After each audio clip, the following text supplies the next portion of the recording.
Hey, it's JJ, and welcome to Ask the Health Expert. But this isn't just any old Ask the Health Expert session. This is your bonus session. Yes, it's the weekend, and because it's the weekend, we are going to take some time with an amazing expert. So be on the lookout for these Saturday Ask the Health Expert bonus sessions where we're going to go deep into an amazing subject with an incredible expert to give you actionable items that you can put into your life. Hey, it's JJ, and today we are going to be talking about something we don't normally talk about, and this all came up because my son Grant was struggling with some just memories that were creating anxiety and anger. And I met a very cool guy, Dr. Alex Loyd. And Dr. Alex Loyd is a New York Times best-selling author. He's the author of The Healing Code, The Love Code, and now The Memory Code, that came out of his belief that almost every health problem has an underlying non-physical issue, which is the source and potential solution to that problem. And I bring that up because all of us here, we're talking about what to eat and how to exercise and sleep, but there may be more going on from some memories that are getting in the way. And that's why I wanted to have Dr. Alex on today. He has been featured on NBC, ABC, CBS, Fox, and PBS, and is an expert in healing the source issues underlying illness and disease. His books have been #1 bestsellers in 7 countries, and now they are in 30 different languages and are in 42 countries. Plus, he did a PBS special on healing codes, and really about getting to the source of the problem rather than managing symptoms. And you know how much I love that. We are all about getting to the root cause here. He's also been in USA Today, People, Time Magazine, Oprah.com, literally all over the place now. And he's built the largest practice of its kind all over the world with clients in 172 countries and counting. He lives in Nashville. You're going to hear the Southern twang. He's got his PhD in psychology and also a naturopathic doctorate degree. And he is also a super generous soul. Now, I will tell you, I got introduced to him from my pal, Marcy Shimoff, the author of Happy for No Reason. And he just came out and said, how can I help you? And I just, kind, generous people are incredible. So I wanted to feature him on the show and share with you, if you are struggling, maybe like you're not getting where you want to be in your health, to consider this. Plus, we've got some a great quiz he's going to talk about that you'll be able to grab at jjvirgin.com/Dr. Alex. Now, before I dive in, I want to do a shout out to H. Min Maine. And that's, it's Heidi from Maine. Heidi from Maine, 5-star review. Thank you. She says, I just listened to episode 299 where you interviewed Sherry Salata. I found Sherry and Nancy's podcast last summer and fell in love with their podcast and message to the world. I actually learned about you via their podcast and fell in love with your podcast and messages as well. I've always told people I'm a work in progress. I'm in my 50s and so supercharged with my next adventure, thanks to women like you and Sherry and Nancy there to guide us. I just wanted to let you know we all appreciate you and we are listening. Keep up the great work.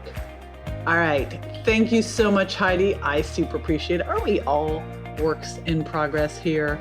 And I think the important underlying score there is progress. And I adore Sherry. Oh my gosh, she is just fantastic. So big shout out to Sherry as well. Totally love her. I'll link both to her podcast, The Sherry Nancy Show, and also the podcast I did with Sherry as well in the show notes. And now, before I put this interview on, here's another one of my favorites.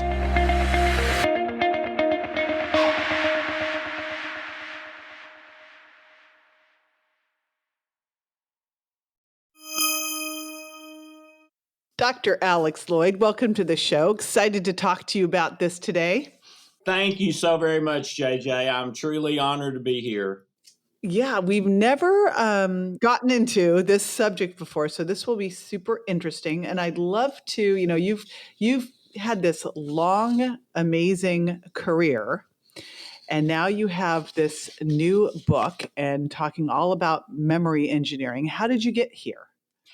Well, it really came out of pain, JJ. The first 12 years of my marriage, my wife and I guess like most people, got married thinking our life's going to be happily ever after with, a house, picket fence, 3 kids, a dog, and less than a year and a half later, we both were miserable. And after visiting 3 doctors, found out that my wife, Hope, was severely clinically depressed. The doctor saying, this is the big bad bear of depression. She'll have it till the day she dies. The good news is we can manage it with medications, which never worked for Hope. Managing it with medications, it didn't manage at all. Mm. So that's what got me started was searching for some way to help her, because I never believed that she was supposed to live like that every day for the rest of her life. And that led me to psychology. So I went back to school, got a PhD in psychology, a doctorate in natural medicine, but it wasn't a career path, JJ. It was trying to find a way to heal my wife's depression. And that's what put me on the path about 30 years ago of memory engineering. Wow. But in between that, because you did the healing code, the love code, so you did a lot of other things prior. Were you developing this along the whole way or what? Yeah, I was. And those things were a great help. But if you know anything about psychology, and I'm not a Freud fan at all, I think Freud had probably more issues than the people he treated. But he was a genius, and he knew 100 years ago in psychology that it's all about your memories, and we've known that ever since. But the problem is talking about them for 6 months to 3 years almost never resolves them. At best, you come out with coping skills and medications that make you feel better. Now, that didn't happen with Hope, but it does happen with some people. But the love code and the healing code were some things that I developed that did help Hope and other people. But memory engineering was sort of the holy grail of the whole field. In fact, the memory code, which is the book coming out about memory engineering, my publisher tells me it's the first published process in history about memory engineering. So it took me about 30 years. It's been the holy grail for 100 years in sort of self-help and psychology. Yeah, well, I love this because I think most of us have probably gone to a therapist or psychologist throughout the years. And I remember sitting here talking about all these things. I go, this is not helping.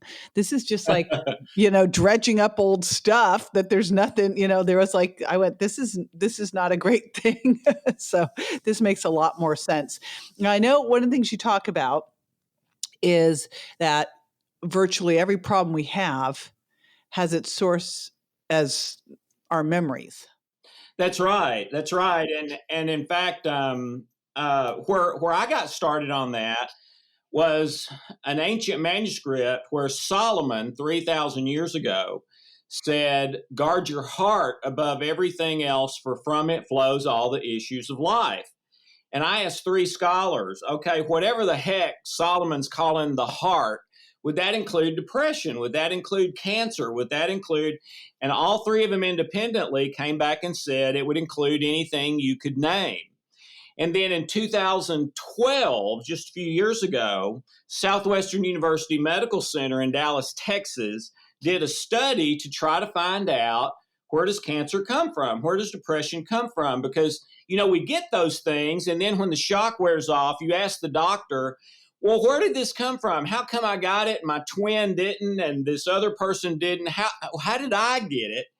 And the answer, which is an honest one, really ever since the dawn of Western medicine, JJ, is we don't know. So At the end of this study at Southwestern, they're interviewing Eric Nestler, the chairman of the department, who's a medical doctor from Harvard, and they're saying, we have finally found the source. Okay, what is it? It's your memories. Your memories tell you what you believe about everything, about Democrat or Republican, about everything, who you are, what you want to do in life.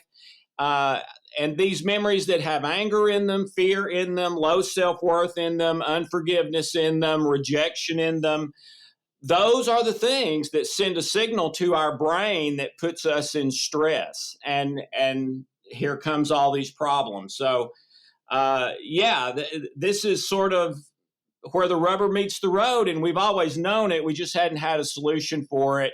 And everyone I've ever met has issues here. So then memories are the source of virtually every problem, and memory engineering is this technique is going to be what you can use as the solution to shift these things. Yes? Absolutely. It takes on average about 10 minutes to now, I'm not saying it's good. Your big, huge problem is going to be completely resolved in 10 minutes, but a lot of people see dramatic things happen. But usually in a short period of time, days, weeks, you start to see these huge issues you've never been able to get a handle on before. And it's not that you're getting a handle on them now. It's that it automatically your beliefs, thoughts, feelings have changed about them. And it's pretty remarkable. And the reason it took me 30 years is because the unconscious mind protects these memories from being healed. So it's not only stumped me, but everyone else in the field, because your unconscious mind, which is 1,000,000 times more powerful than your conscious intention, doesn't want these healed. Why not? Yeah, that's a great question, isn't it? Well, it's a parallel to how your immune system works. You know, if you're listening to this, you've probably heard at some time or another the way vaccines work and the way viruses work. That if you ever get a virus and get sick for a week or whatever it is, you can never get that exact same virus again. Because when you get it the first time, your immune system catalogs it. And then if it ever comes in again, it knows what it is, and it goes and attacks it before it can get a foothold. Well, that's exactly why your unconscious doesn't want these fear, anger, because all those things mean pain.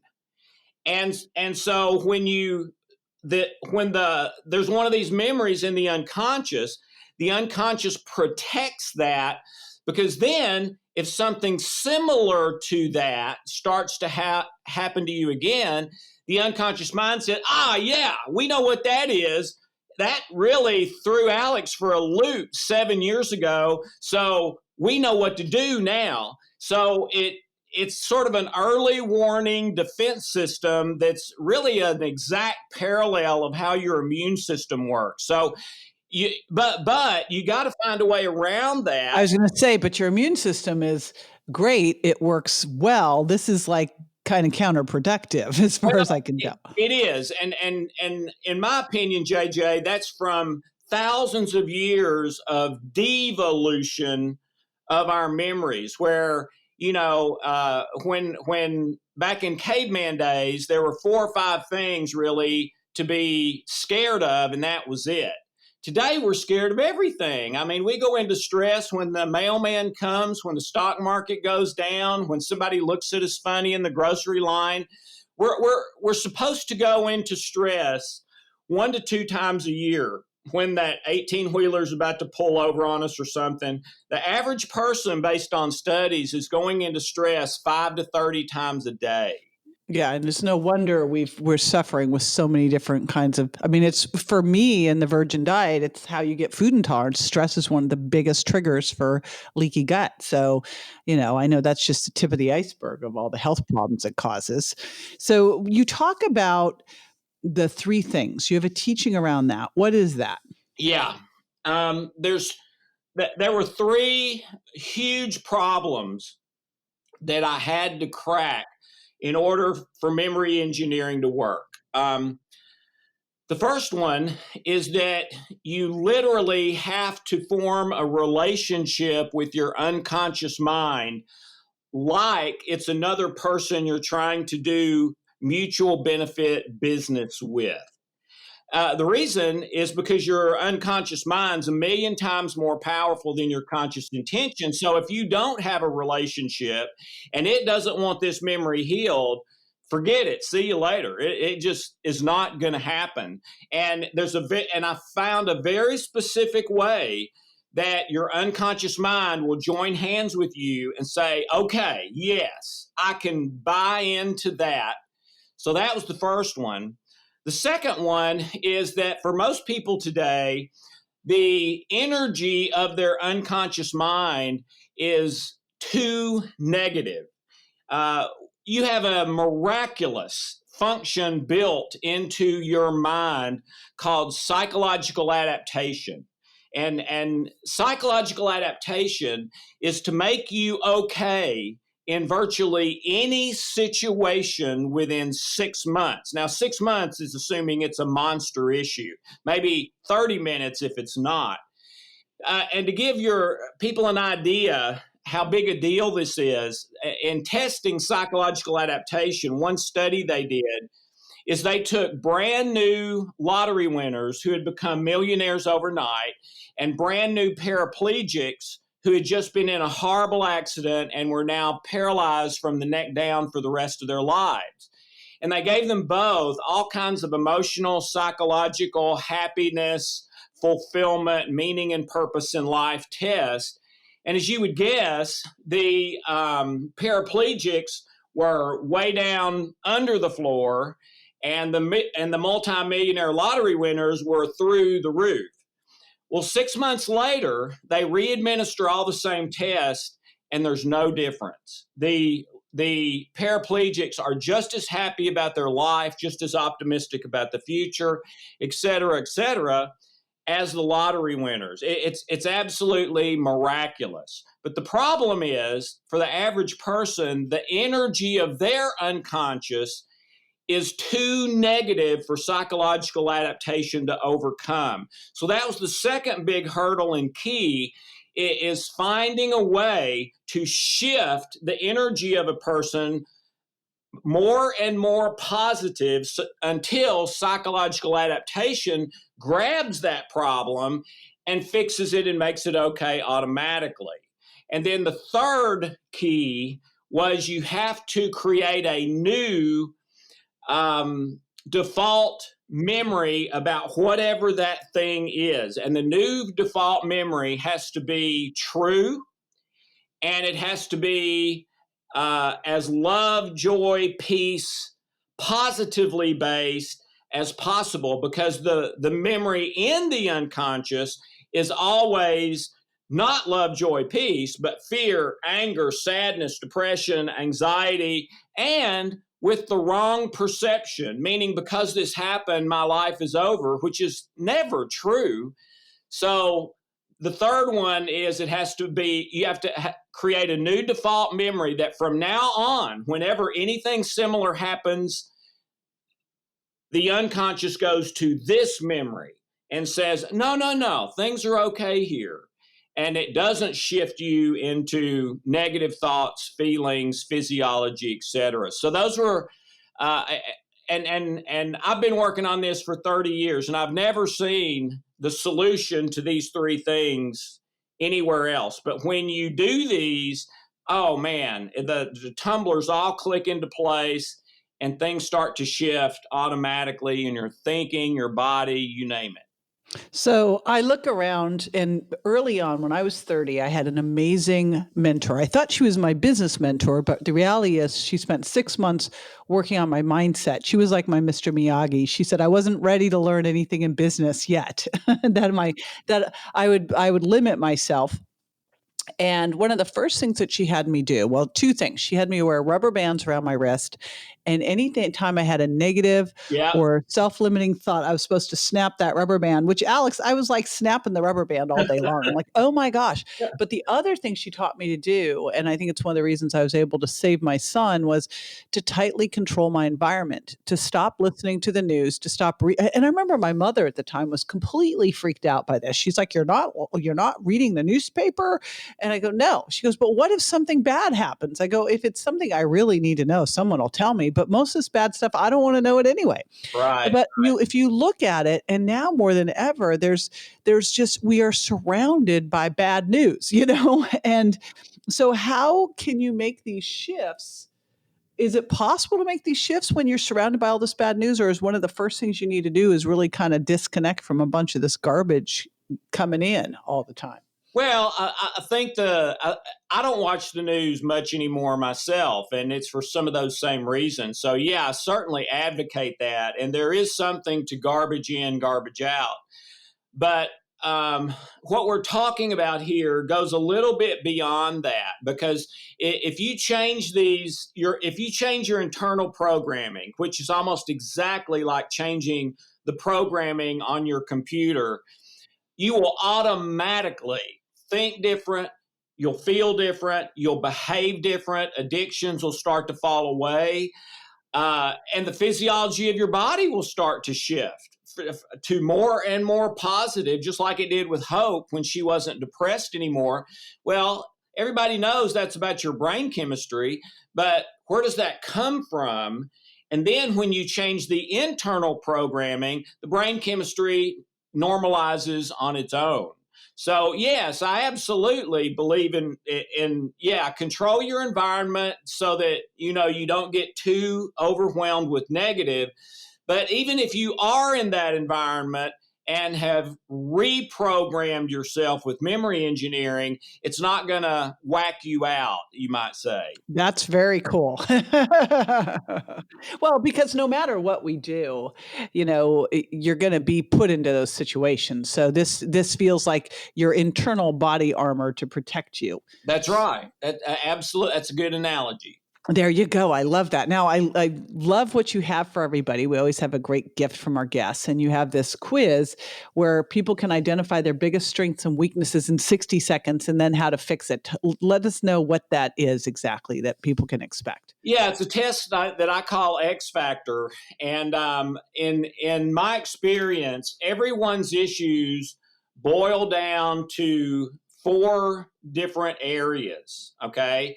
Am I good? Am I bad? Am I safe? Am I not safe? And you can be in the middle of a police station and not feel safe. So that's not necessarily, just your circumstances. It's also how you see them.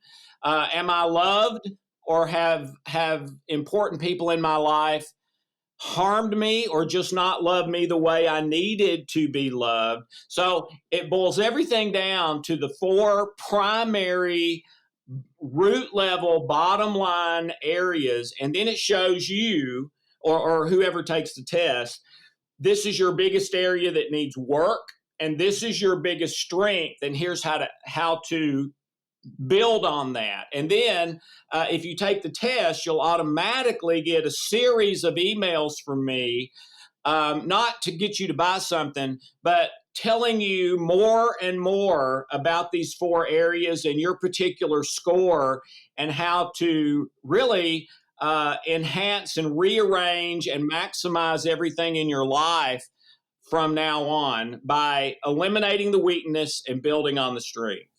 Awesome. Cool. Everyone will be able to get that. You can go to jjvirgin.com/Dr. Alex, just spelled DRALEX. So again, jjvirgin.com/DRALEX, Dr. Alex. And Alex, thank you so much for jumping on. And thank you too for helping my son. For everybody listening, Dr. Alex jumped on with my son and walked through this process with him because after his traumatic brain injury, he had a lot of memories coming up and was living in kind of a flight and fight situation. So you helped tremendously with that. So I wanted to thank you for being on the show and also let everybody know this is you're an amazing resource to have. This can be incredibly helpful. Well, JJ, this is an honor for me because I love so much what you're doing. And please, please, please, we need you out there doing it. So thank you. All right. Thank you. Now, after the break, I'm going to share my top action step from today and a challenge. So stick with me so you can put this into immediate action.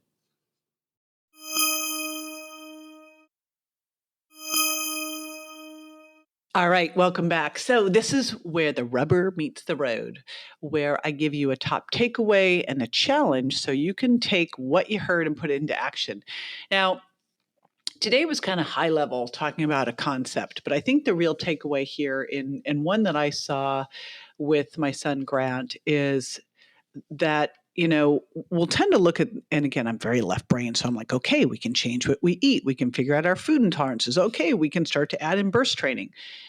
But the reality is that the biggest differentiator in everything you do is your mindset. And if you have some old memories in there messing up the works, gumming up the works, that can make put up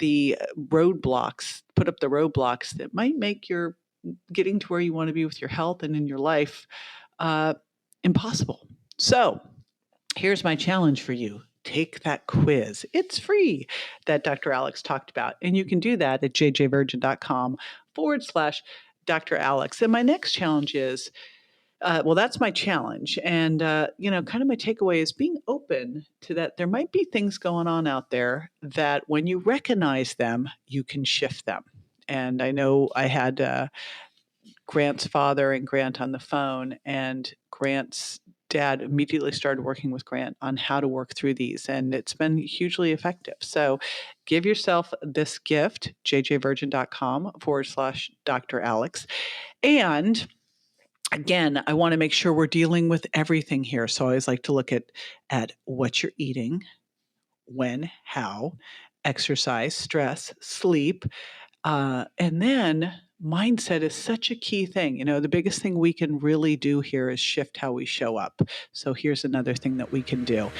One more thing that you can do, you can rate this show. It helps a bunch. I'm always looking at, in fact, we just caught a big issue with our recordings because of people letting me know that, they said, you're talking over people. Turns out, no, it was our software that we were using was laying the tracks on top of each other. So I thank you for that because it helped us catch it. If there's something you'd like to know about, if something resonated with you, I'd love you to leave a review. You don't want to miss anything, so subscribe so you never miss a show. Alrighty, see you next time. Bye.